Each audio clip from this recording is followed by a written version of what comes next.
The empath's darkest upgrade: cold, calm, unreachable, thoughtful. Consider a standard neurological paradox.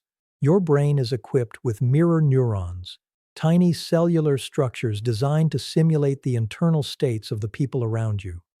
When someone near you experiences intense anxiety, anger, or grief, your brain does not merely observe that emotion, it mirrors it. Size. For the highly empathetic individual, this biological design feature often functions like a systemic bug. You spend your life as an emotional sponge, absorbing the ambient chaos of every room you walk into, mistaking other people's psychological residue for your own. For decades, behavioral science told us that empathy was an unalloyed good, the ultimate interpersonal superpower. But in the clinical data, we observe a darker, unaddressed reality. Unregulated empathy leads directly to emotional hijacking. It renders a person hyper-reactive, easily manipulated, and perpetually exhausted. When your boundaries are completely porous, your capacity to help others collapses under the weight of your own dysregulation. So what happens when an empath grows tired of burning out? What happens when an empathetic mind undergoes a systematic psychological evolution? They don't turn cruel. They don't become sociopaths. Instead, they activate what behavioral scientists call the ultimate adaptive defense: cold, calm, and unreachable.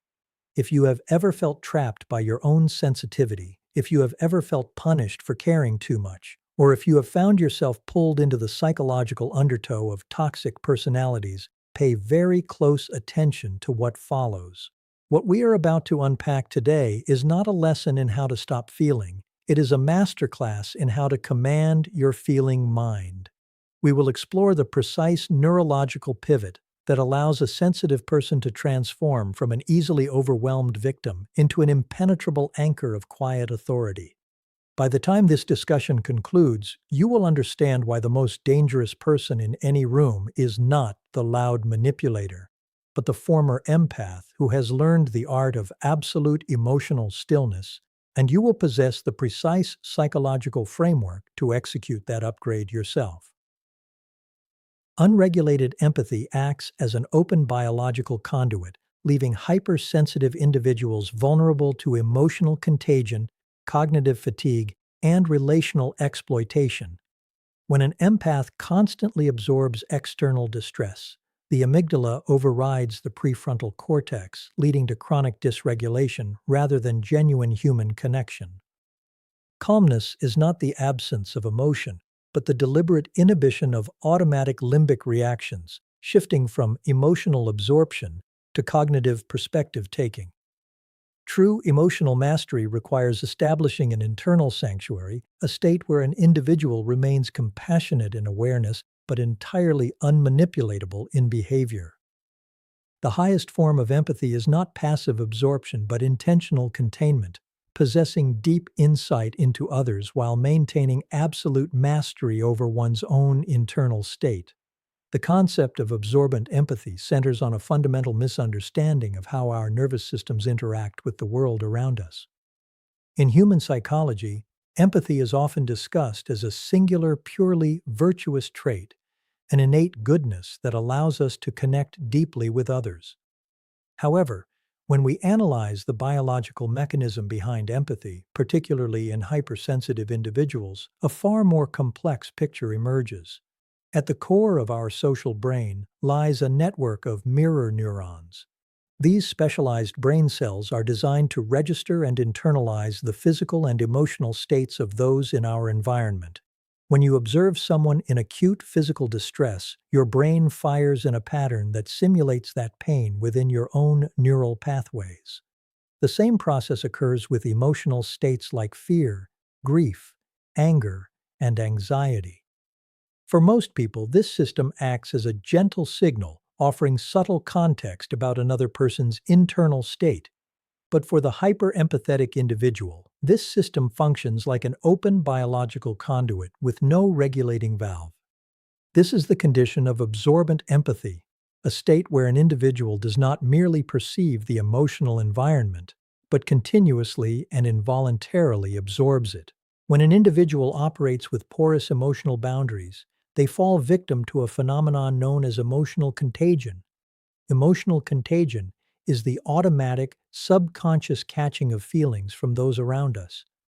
In a crowded room, a boardroom meeting, or a tense household, the absorbent empath is bombarded by a constant stream of invisible psychological residue. Because their brain treats these external emotional signals as immediate internal realities, their nervous system is kept in a state of perpetual activation. The physiological cost of this process is immense. The amygdala, responsible for detecting threats, continuously perceives the ambient stress of others as a direct threat to the self. This triggers a flood of cortisol and adrenaline into the bloodstream, elevating heart rate, restricting shallow breathing, and disrupting baseline homeostasis. Over time, this chronic biological alarm state yields profound fatigue, emotional dysregulation, and systemic burnout. The individual is left mentally exhausted, not from their own life circumstances, but from processing the unmanaged psychological loads of everyone around them. Beyond the internal physical toll, absorbent empathy creates a severe vulnerability to relational exploitation and psychological manipulation. In interpersonal dynamics, individuals with high conflict personalities or manipulative tendencies naturally gravitate toward those who possess unchecked emotional permeability. Because the absorbent empath feels a compulsive, almost subconscious need to soothe the distress of those around them in order to relieve their own secondary distress, they are easily pulled into fixing, rescuing, and over-explaining. A manipulator does not need to use physical force or elaborate deceit. They simply need to project enough guilt, anger, or destabilization into the room. Knowing the absorbent empath's biological wiring will force them to step in and absorb the blow. The empath becomes trapped in a cycle where caring for others becomes a mechanism for self-preservation, blurring the line between genuine compassion and an automatic stress response.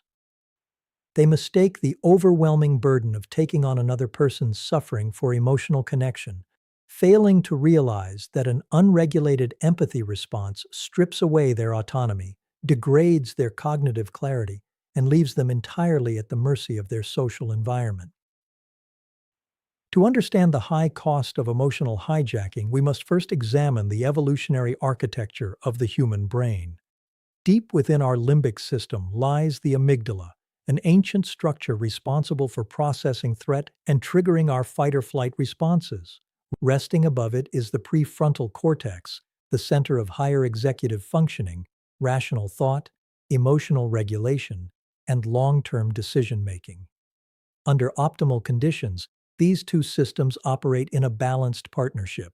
The amygdala registers incoming signals, while the prefrontal cortex evaluates them, maintains perspective, and determines an appropriate response.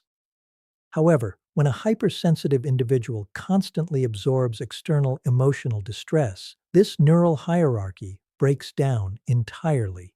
The amygdala perceives the non-stop influx of ambient anxiety, anger, or despair from other people as an immediate existential threat to the self. In response, it initiates a neural hijacking, an immediate biological takeover that bypasses rational thought and floods the body with stress hormones. When an emotional hijacking occurs, the connection to the prefrontal cortex is effectively severed. The brain prioritizes survival over reason, shutting down the subtle cognitive capacity required for objective evaluation and clear boundary setting. For an empathetic individual, this means that another person's emotional crisis instantly becomes their own biological emergency because the amygdala cannot distinguish between personal threat and secondary distress absorbed from someone else. The body reacts with the same intensity as if it were under direct physical attack. Heart rate spikes, muscle tension increases, and cognitive bandwidth collapses. Rather than offering grounded, effective support to a person in need, the empath becomes caught in a feedback loop of hypervigilance and reactive chaos. They react to the absorbed emotion with defensiveness, panic, or desperate attempts to fix the situation, mistaking this intense neurological dysregulation for genuine human connection and deep caring. In reality, an emotionally hijacked state actively destroys true intimacy and empathetic accuracy.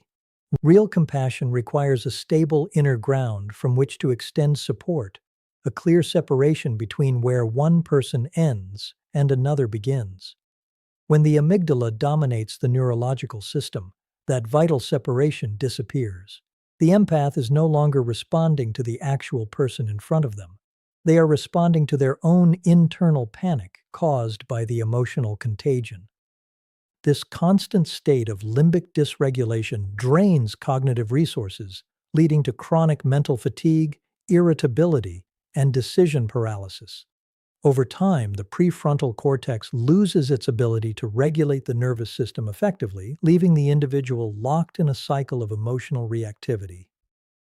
They become deeply unpredictable in their responses, oscillating between overwhelming self-sacrifice and sudden chaotic collapse, all because their internal system is perpetually governed by external conditions rather than intentional control. Strategic self-regulation represents a deliberate shift in the architecture of the mind, fundamentally redefining what it means to remain calm in the presence of intense external distress. In conventional understandings of empathy, calmness is often misinterpreted as a passive state, a fortunate lack of sensitivity, or an emotional numbness. In behavioral neuroscience, however, true calmness, the cold phase of an upgraded empathetic response, is recognized as an active, high-level cognitive accomplishment. It is not the absence of feeling, but the intentional inhibition of automatic limbic reactions through top-down neural control. When an individual encounters high conflict energy, aggressive posturing, or overwhelming grief from another person, the default biological reaction is emotional absorption and swift amygdala activation. Strategic self-regulation disrupts this automatic pathway. Instead of allowing the limbic system to dictate the body's physical and psychological response, the individual conscious mind engages the prefrontal cortex to analyze, contextualize, and filter the incoming emotional data before it can trigger an involuntary internal storm. This mental pivot relies heavily on moving away from effective empathy, which involves physically mirroring another person's suffering and stepping decisively into cognitive perspective taking. Cognitive empathy allows an individual to recognize, map, and fully comprehend the internal state of another person without taking on the physiological payload of that emotion. You observe that someone across from you is experiencing profound anger or manipulation, yet your own nervous system remains entirely unaffected. You understand their motives, identify their emotional tactics, and anticipate their behavior with scientific precision precisely because your vision is not blurred by absorbed panic or defensive reactivity. By treating emotional displays as objective data rather than biological commands, you transition from an easily dysregulated target into a clear-headed observer. This shift allows you to maintain absolute mental clarity, evaluating the situation through the lens of logic, long-term strategy, and deliberate intent rather than immediate emotional self-defense. Inhibiting these automatic limbic reactions requires systematic practice in neural self-command. When an intense emotion enters the immediate environment, the nervous system attempts to initiate a cascade of physiological changes: elevated heart rate, shallow breathing, and muscular tension.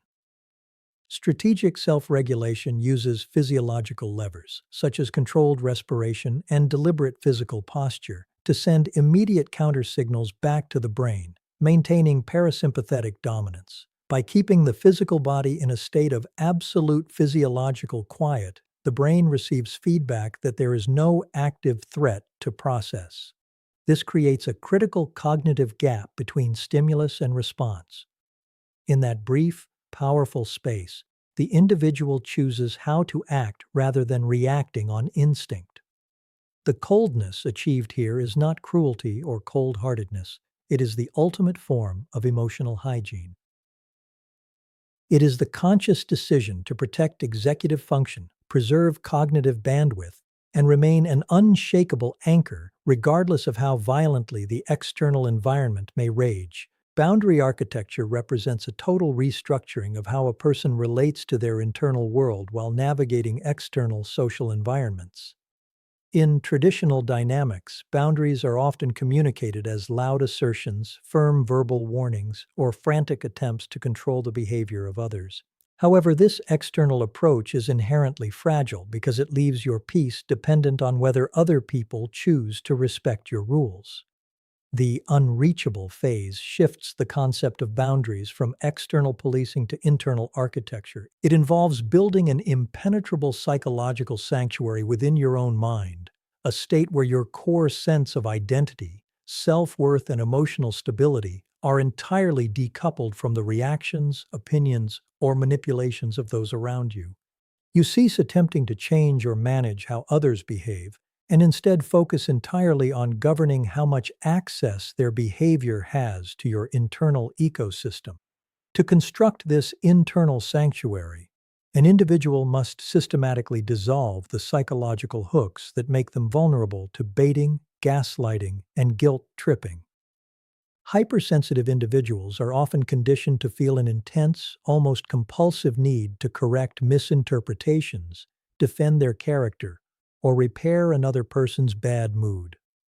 Manipulative or high-conflict personalities rely heavily on these exact hooks, throwing out provocative claims or emotional accusations to draw the individual into frantic over-explanation and defensiveness. Boundary architecture eliminates this vulnerability through the absolute refusal to take the bait.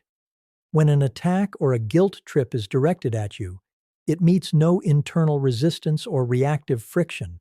It simply passes through an empty space. You recognize that another person's false perception of you is their cognitive task to process, not a task for you to fix. By relinquishing the need to be understood by those committed to misunderstanding you, you render yourself psychologically unmanipulatable. This state of being unreachable is not achieved through physical isolation, cold avoidance, or bitter resentment, but through deep emotional self-containment. You can stand in the exact same room with a volatile individual, engage in a conversation, and remain deeply present in awareness while your core self remains thousands of miles beyond the reach of their chaotic energy. Compassion is still accessible, but it is no longer paired with self-sacrifice or porous permeability. You maintain awareness of their pain and understanding of their motives, but your internal space remains entirely off-limits to their destabilization. Your boundaries are no longer soft requests open for negotiation. They become silent, non-negotiable laws of your personal space. When someone attempts to breach that space with chaos or covert control, they find no emotional footing, no leverage, and no reaction to exploit, leaving your inner sanctuary completely untouched and supreme.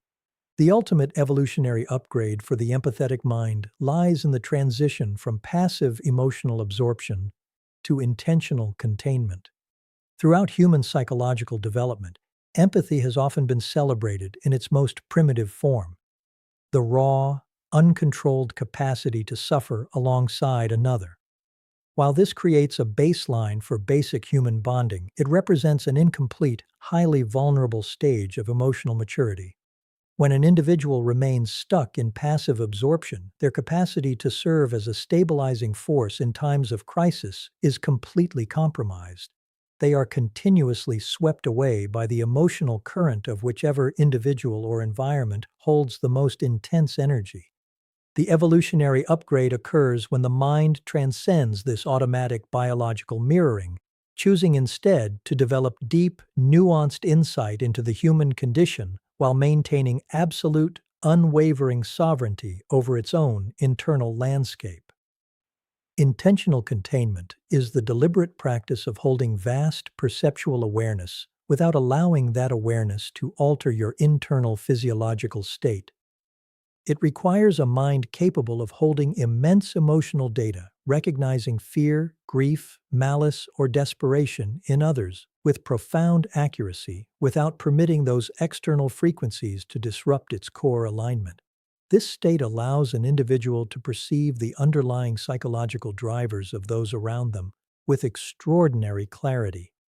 Because they are no longer blinded by their own secondary stress responses or driven by a desperate need to soothe ambient tension, they can see people as they truly are, stripped of pretense, manipulation, or projection. They possess the rare ability to look directly into another person's emotional storm, fully comprehend its depth and origin, and yet remain completely rooted in their own calm authority. This balance between high perception and absolute self-command marks the highest expression of emotional intelligence. In any system, whether a family unit, an organization, or a high-stakes negotiation, the person who possesses the greatest degree of internal self-regulation inevitably becomes the anchor of the environment. While those operating on raw reactivity exhaust their energy through panic, defensiveness, and emotional volatility, the upgraded individual remains an unshakable presence. They do not withhold their understanding or retreat into cold indifference. Rather, they offer a clear, unpolluted mirror that reflects reality without being distorted by it. By mastering intentional containment, the hypersensitive mind transforms its greatest potential weakness into its ultimate psychological superpower, moving from a fragile state of constant emotional vulnerability to an impenetrable stronghold of wisdom, poise, and quiet command.